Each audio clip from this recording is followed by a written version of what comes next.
School से जाती थी तो बहुत सारे लड़के छेड़ते थे। अब छेड़ते इसलिए थे कि भाई एक दलित लड़की है और वो भी स्कूल के लिए जा रही है, दबती किसी से भी नहीं है। और मैं सच में बड़ी बदतमीज थी, मतलब, और कहीं ना कहीं से मुझे समाज ने बदतमीज बनाया था। मैं एक नॉर्मल घर की, गरीब घर की लड़की थी। कोई जब छेड़ता था, कोई बोलता था तो कितना मैं बर्दाश्त कर सकती थी, एक हद तक बर्दाश्त करती थी। जैसे लड़के मुझे देख करके सीटी मारते थे स्कूल में, मैं उनके सामने खड़े होकर डबल सीटी मारती थी, आ जाओ बेटा, मैं तुम्हारी बरोबरी करने के लिए तैयार हूं।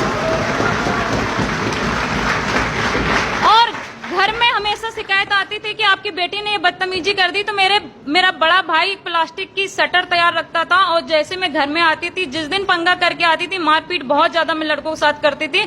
और मेरा भाई जो है ना, शटर से मुझे मारना शुरू कर देता था। 4-4 दिन तक मैं बिस्तर से नहीं उठ पाती थी, क्योंकि उसको ये डर लगता था ये कहीं लड़कों के साथ मारपीट करके आती है, कहीं इसके साथ में कोई और बड़ा हादसा ना हो जाए, कहीं इसका मर्डर ना हो जाए। बहुत बार ऐसा हुआ भी मेरे साथ में, हादसा होने कई बार कोशिश हुई। एक बार एक लड़के ने मुझे छेड़ा और बाइक में था, उसने कहा आजा मेरी गाड़ी में बैठ जा। और मैं तो थी बदतमीज, मैंने कहा बेटा आज तो तुझे बता के रहूंगी, रोज रोज का तमाशा तुम लोगों का ठीक नहीं है। और मैं गई और मैंने उसके कमर में हाथ डाला और बाइक एक हाथ में कमर डाला, एक से मैंने बाइक पकड़ी। मैंने कहा बेटा तू लेके चल मुझे जहां लेके जाएगा। तो लड़का डर गया, कहने मैंने तुझे नहीं बोला। मैंने कहा मुझे पता है तूने मुझे भी बोला, आज तो मैं बेटा तेरे साथ ही जाऊंगी, आज कहाँ लेके जाएगा मुझे तुम। तो वो लड़का घबरा गया। इतने में हमारे आसपास की और लड़कियां थी, कुछ जो साथी मेरे, जो हम लोगों ने टीम बनाई थी, क्योंकि मैं बहुत कम एज में मैंने एक दलित क्रांतिकारी सेना बना लिया था। जब मैंने हाई स्कूल भी नहीं कर पाई थी, तब मैंने एक दलित क्रांतिकारी सेना का एक संगठन बनाया था। पूरे जिले में मैं चलाती थी उस संगठन को। और मैं उस लड़के के पीछे पड़ गई, आज तो मैं तेरे साथ ही जाऊंगी। वो लड़का माना नहीं, लड़का डर गया और मैंने उसको ऐसा मारा। मेरे साथ साथ कई सारी लड़कियों ने उसको मारा इतनी बुरी तरीके से। मुझे पहली बार ऐसा महसूस हुआ कि मैंने तो 2-4 ही मारे हैं, लेकिन लड़कियों ने उसको भूसा बना दिया था। ये पहली आवाज उठी थी, मतलब मेरे कस्बे से। और एक बार मेरे प्रिंसिपल साहब जब यहाँ पर आए, दिल्ली महिला आयोग के ऑफिस में आए, तो रो के बता रहे थे कि बिटिया जिस दिन से तूने वो कांड किया, आज उस दिन से लेके आज तक किसी लड़के ने किसी लड़की को छेड़ा नहीं। तो मैंने जाति प्रथा के खिलाफ लड़ाई लड़ी, मैंने पर्दा प्रथा के खिलाफ लड़ाई लड़ी, और जो महिलाओं के साथ में अत्याचार हो रहे थे उसके खिलाफ लड़ाई लड़ी। और जब गांव से निकली तो मेरे साथ में कई सारी लड़कियां जो स्कूल आज जा रही हैं, आज पूरा का पूरा गांव की बच्चियां स्कूल जाती है। कदौरा जो 8 किलोमीटर दूर पे पड़ता है, सारी बच्चियां स्कूल के लिए जा रही हैं। वो मेरे लिए बहुत बड़ी बात है।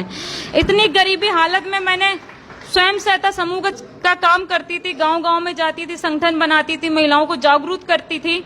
और मैं आपको एक बात बताना चाहूंगी, जागरूक करने का एक नतीजा ये भी रहा कि जब मैं उनको समझाती थी कि ये हमारे साथ में ऐसा होता है, महिलाओं के साथ ऐसा अत्याचार होता है, तो एक महिला के साथ में एक खेत में एक हाई कास्ट के बंदे ने उसके साथ रेप करने की कोशिश की।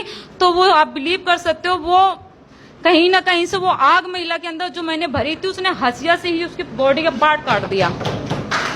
वो सबसे बड़ी मेरे लिए खुशी की बात थी। और वो बंदा कम से कम 3-4 महीने हॉस्पिटल रहा, आज तक भी वो संतुलन नहीं है उसका ठीक से, क्योंकि उसका पूरा शरीर ही खत्म हो चुका है। तो मैंने स्वयं सहायता समूह का काम किया, LIC का काम किया, सहारा का काम किया।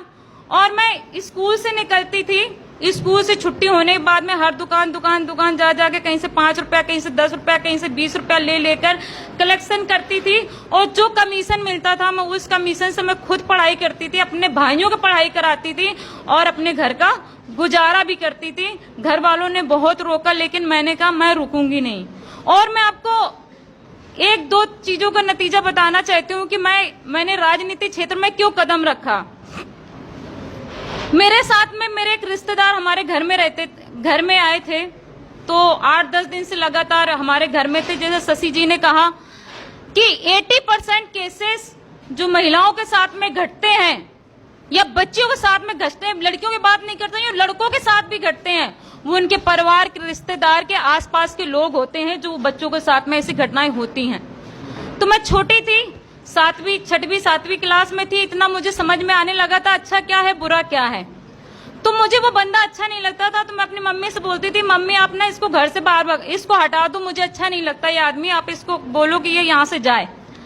तो मम्मी बोलती थी नहीं नहीं, तुम्हें ऐसा लगता है कि तुम्हें चूल्हे में 4-5 रोटी और एक्स्ट्रा बनानी पड़ती है, इसलिए तुम ऐसा बोलती हो। और एक दिन नतीजा ये हुआ कि मैं सो रही थी और सारे लोग एक साथ में सो रहे थे, मैं किनारे में सो रही थी। वो बंदा मेरे पास आया, मुझे बुरी तरीके से चपेट लिया, मेरे मुंह से मुंह लगाया हुआ था और मैं चिल्लाने लगी। और मैंने अपनी माँ से बोला कि ये मेरे साथ गलत करने की कोशिश कर रहा था। मेरी माँ ने बोला कि अपनी आवाज यहीं दबा दे। ये हकीकत है और ये ऐसा होता है कि अगर लड़की आवाज उठाएगी या हमने अपनी लड़की की आवाज उठाई तो हो सकता है कि इसका रिश्ता ना हो, इसकी शादी ना हो।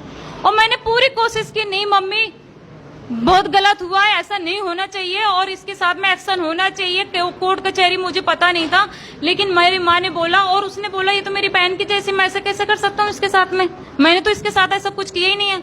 और वो उस बात को पलट गया। मेरे लिए वो सबसे बड़ा शॉकिंग न्यूज था। 7-8 महीने मैं ट्रॉमा से गुजरी। एक गांव में और भी ऐसे ही एक बड़ा आदमी था, हमारे गांव में आता जाता था, उसने भी एक बार मेरे शरीर पे हाथ लगाया और बुरी तरीके से लगाया। तब भी मैंने अपने माँ को बोला माँ इसने मेरे साथ ऐसा किया है और मैं तो हंगामा मचाऊंगी पूरे गांव में। तो मेरी माँ ने बोला आवाज बंद कर दे, नहीं तो हम इनके यहाँ पे मजदूरी करने जाते हैं, हमारी मजदूरी नहीं होगी, कल के लिए तेरा रिश्ता नहीं होगा और बहुत प्रॉब्लम क्रिएट हो जाएगी, तेरे भाई और बाप को मार दिया जाएगा जान से। तो बिलीव नहीं करोगे मैं इतना ज्यादा डिप्रेशन में चली गई कि 7-8 महीने बाद एक बार मेरी माँ ने मेरे से कुछ बोला तो मैंने अपनी माँ के ऊपर अटैक कर दिया और बुरी तरीके से मैंने माँ को मारा अपने। तो मैं आपसे ये कहना चाहती हूँ कि अगर आपके बच्चे उदास हैं, बात नहीं कर रहे हैं, अगर उनके साथ में कोई घटना होती है तो कहीं ना कहीं से माँ बाप भी उसके जिम्मेदार होते हैं।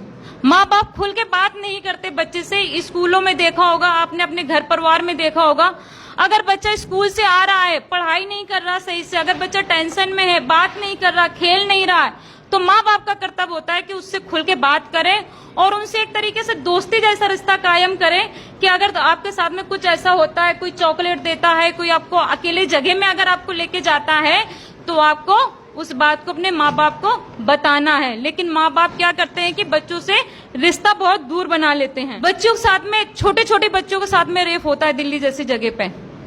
लड़की के साथ में एक बार रेप होता है लेकिन समाज उसका बार बार रेप करता है और ये बात हकीकत है। जब वो कोर्ट में जाती है उससे पूछा जाता है कि तुम्हारे कहां पर हाथ रखा गया था, तुम्हारे कपड़े कहां पर थे, तुम किस स्थिति में थी, और बार बार उसका कोर्ट के अंदर रेप होता है। बात की लड़की खुद बोलती है कि मुझे केस लड़ना ही नहीं है, मैं अपना केस को वापस ले रही हूँ, मुझे नहीं चाहिए न्याय। और वो लड़की अपना केस खुद ही वापस ले लेती है। वो लड़की अपना केस नहीं लड़ती है, मना कर देती है कि मुझे ये केस नहीं लड़ना है। मैं आपको बताना चाहूंगी कि एक 8 महीने की बच्ची थी दिल्ली में, 7-8 महीने पहले की बात है।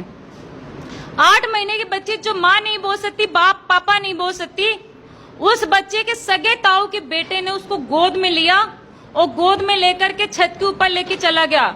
सबको लगा कि भाई खिलाने गया, भाई ये तो खिला ही रहा होगा बच्ची को, और छत के ऊपर लेके गया। जिसकी उम्र 35 से 36 साल की थी और बच्ची की उम्र 8 महीने की थी और उस आदमी के खुद के बच्चे 12-12, 13-13 साल के थे।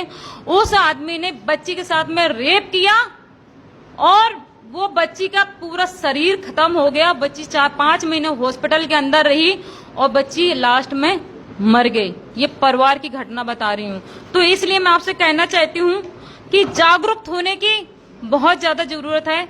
लेकिन मैं आपसे कहना चाहती हूँ कि हर क्षेत्र में लोग कहते हैं कि महिलाओं ने तरक्की की है, अच्छी बात है और तरक्की करना चाहिए, और हर क्षेत्र में कहते हैं कि एनजीओ ने महिलाओं के लिए किया, ये किया, रिजर्वेशन ये मिला है, ये ऐसा हुआ वैसा हुआ, सब कुछ ठीक है। लेकिन मैं आपसे ये कहना चाहती हूँ, वो किसी भी धर्म की हो या किसी भी जाति की हो, डॉक्टर भीमराव अंबेडकर जी ने, अगर आज मैं यहाँ पर बोल रही हूँ तो शायद कहीं ना कहीं डॉक्टर भीमराव अंबेडकर की देन है जो मैं यहाँ पर आज बोल रही हूँ। और उस चीज को हमें भूलना नहीं चाहिए कि डॉक्टर भीमराव अंबेडकर के रिजर्वेशन की वजह से आज हम यहाँ पर हैं। लोग कहते हैं कि रिजर्वेशन महिलाओं को बराबर का होना चाहिए, लेकिन कितनी पार्टी हैं जो अपने पार्टी के अंदर जब टिकट की बात आती है तो अगर 200 सीट अगर होती है तो उसमें से 2-4 महिलाओं को ही टिकट दिया जाता है। आज कितनी महिलाएं पार्लियामेंट की हैं? मेरे ख्याल से जिस दिन 50% महिलाएं पार्लियामेंट के अंदर पहुंच गई तो महिला सशक्तिकरण खुद ही अपने आप ऊपर उठ जाएगा। हर जगह पर जरूरत है महिलाओं को आगे जाने के लिए। कि मैं 2012 में एमएलए के चुनाव लड़ी, 2014 में मैं एमपी का चुनाव लड़ी बिजनौर से, नगीना सुरक्षित सीट से, और नहटौर सुरक्षित सीट से मैं 2012 में चुनाव लड़ी। जब मैं चुनाव लड़ती थी, आंदोलन करती थी, कई कई महीने में जेल के अंदर रह के आई। एक बार परियार जी का आंदोलन कर रही थी तो उसमें बहुत सारे अधिकारियों ने मुझे काफी हाथापाई हुई, मैंने भी हाथ उठाया अधिकारियों के ऊपर, और मुझे लेडीज पुलिस की जगह जेंट्स पुलिस ने मारा, और इतना मारा कि मरा हुआ मुझे छोड़ के आ गए। मैं 2-2, 3-3 महीने तक आंदोलन को लेकर के जेल में रहती रही। लेकिन जब मैं 2012 का चुनाव लड़ी, सबसे ज्यादा मेरे लिए तकलीफ की बात यह थी कि जब मैं 2012 में एमएलए के चुनाव लड़ी और जब 2 दिन रह गए चुनाव के, तो वहां के लोगों ने कहा कि एक चमारी को तो मुख्यमंत्री बना करके भेज दिया, वो आज हमारे ऊपर जूता मारी, और अगर दूसरी को बना दिया ये तो और भी ज्यादा खतरनाक है, ये तो हमसे और भी ज्यादा जूते मारेगी, इसलिए इसको हरा दो।